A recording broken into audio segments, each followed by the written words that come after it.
Hi friends, कसे आहात सगळे? मी आहे जय श्री महा एक्झाम्स यूट्यूब चॅनल एकदा खूप खूप मनापासून स्वागत. तर फ्रेंड्स, आज आपण पाहणार आहोत वेनेडियम रिडॉक्स फ्लो बॅटरी प्रकल्पाबद्दल माहिती जाणून घेणार आहोत. त्याआधी जर चॅनलवर नवीन असाल आणि चॅनलला सबस्क्राईब केलं नसेल तर महा एक्झाम्स यूट्यूब चॅनल नक्की सबस्क्राईब करा. चला तर मग वळत आपल्याच्या विषयाकडे. तर वेनेडियम रिडॉक्स फ्लो बॅटरी, त्याला आपण VRFB असे म्हणतो, ही मोठ्या प्रमाणात ऊर्जा साठवण्यासाठीची बॅटरी आहे. ती सौर आणि पवन ऊर्जेसोबत वापरली जाते. तर वेनेडियम रिडॉक्स फ्लो बॅटरी म्हणजे काय? यात दोन टाक्यांमध्ये द्रव इलेक्ट्रोलाइट असते. दोन्ही टाक्यांमध्ये वेनेडियमचे वेगवेगळे आयन आहेत.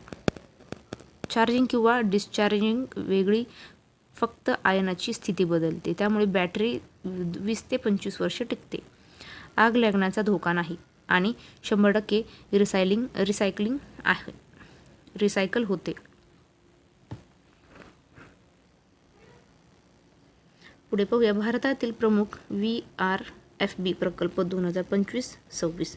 तर लडाखमध्ये जगातील सर्वात मोठा प्रकल्प आहे. ठिकाण लडाख, भारत. क्षमता 1.5 MW आणि किंवा 10 MWH. कोण करते? तर NTPC आणि ऑस्ट्रेलियाची कंपनी विसन एनर्जी. वीज देणे. स्थिती 2025 मध्ये कार्यान्वित झाला. पुढे पाहूया IIT मुंबई संशोधन प्रकल्प. क्षमता 100 KW किंवा 400 KWH. उद्देश आहे कॅम्पसला सौर ऊर्जेसोबत बॅकअप देणे. वैशिष्ट्य आहे भारतात बनवलेला पहिला सर्वात मोठा VRFB स्टॉक आहे.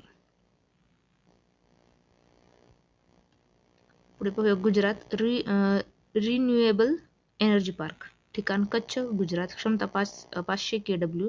कोण करते? तर अडानी ग्रीन आणि भारत सरकार. उद्देश आहे ग्रीड स्टेबिलिटी आणि पवन ऊर्जेचा साठा.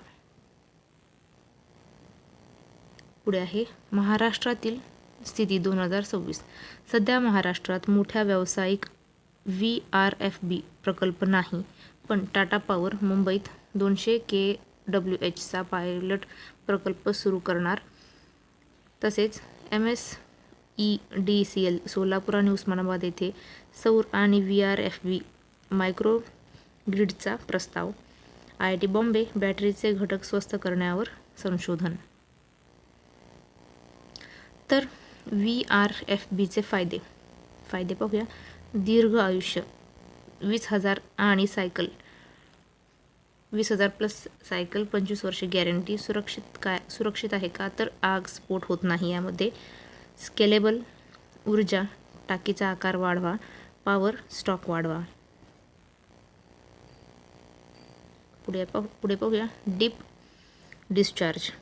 0% पर्यंत डिस्चार्ज केली तरी बिघडत नाही. रिसायकल. वेनेडियम 100% परत मिळतो.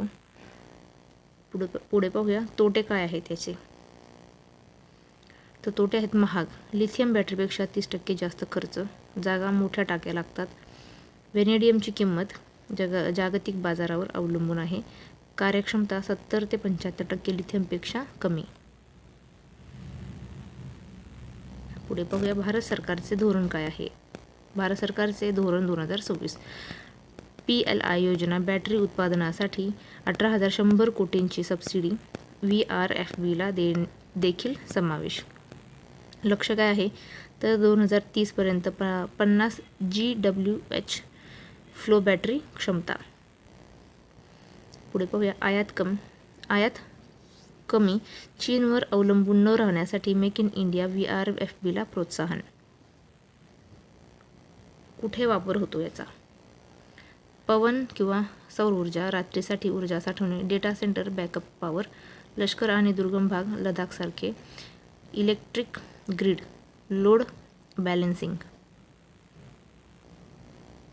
तर सोप्या भाषेत सांगायचं झालं तर VRFB ही मोठी पॉवर बँक आहे. घरासाठी नाही, पण गाव, फॅक्टरी, सिटीसाठी उत्तम.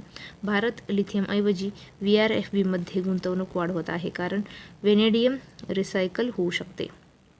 तर फ्रेंड्स थांबूया इथेच, भेटूया पुढच्या व्हिडिओमध्ये. जय हिंद.